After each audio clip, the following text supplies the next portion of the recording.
স্বাগত সবাইকে UN news 24 চ্যানেলে। আজকের বিশেষ খবর হলো বনি কাপুরকে হেয়ার ট্রান্সপ্ল্যান্ট করাতে বলেছিলেন স্ত্রী শ্রীদেবী, মুখ খুললেন প্রযোজক। বনি কাপুর সম্প্রতি তার চেহারার পরিবর্তন করে সকলকে অবাক করে দিয়েছেন। তিনি বেশ অনেকটা ওজন কমিয়েছেন, এমনকি তিনি চুলও প্রতিস্থাপন করিয়েছেন, আর যা দেখে সকলেই বেশ অবাক। তবে জানেন কি, তার এই পরিবর্তনের জন্য বনি কাপুর সব কৃতিত্ব দিয়েছেন তার প্রয়াত স্ত্রী শ্রীদেবীকে। তিনি জানিয়েছেন যে কিভাবে শ্রীদেবী তাকে ধূমপান ত্যাগ করিয়েছিলেন। চন্দ্র কোছরের সঙ্গে কথা বলতে গিয়ে বনি জানান যে জীবনযাত্রার পরিবর্তনের ক্ষেত্রে শ্রীদেবী তার পথ প্রদর্শক ছিলেন। বনির ওজন বর্তমানে 88 কেজি, তার লক্ষ্য 85 কেজিতে পৌঁছানো।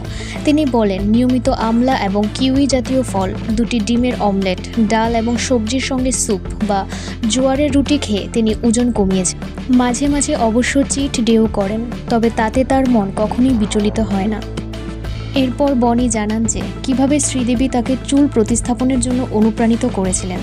তিনি বলেন, শ্রীদেবী যখন বেঁচে ছিলেন তখন তিনি আমাকে চুল প্রতিস্থাপন করতে বলেছিলেন, এমনকি তিনি আমাকে তা করার জন্য নিয়েও গিয়েছিলেন। কিন্তু আমি ভেবেছিলাম, আমার কাছে শ্রীদেবী থাকা সত্ত্বেও আমার চুলের কি দরকার? শ্রীদেবীর চেয়ে সুন্দর আর কেউ থাকতে পারে না। বনি আরও বলেন, শ্রীদেবী আমাকে ধূমপান ছাড়াতেও সাহায্য করেছিলেন। বনি জানান, বিয়ের আগে যখন তারা নিউ ইয়র্কে ছিলেন তখন শ্রীদেবী তাকে বলেছিলেন যে যাদের আপনি ভালোবাসেন তাদের জন্য ধূমপান ছেড়ে দিন, আর তা শুনে বনি তার সিগারেট এবং লাইটার ফেলে দিয়েছিল। তাছাড়া তিনি পুরো সিগারেটের বাক্সটি জল দিয়ে ভরে দিয়েছিলেন এবং 12 বছর ধরে ধূমপান থেকে বিরত ছিলেন।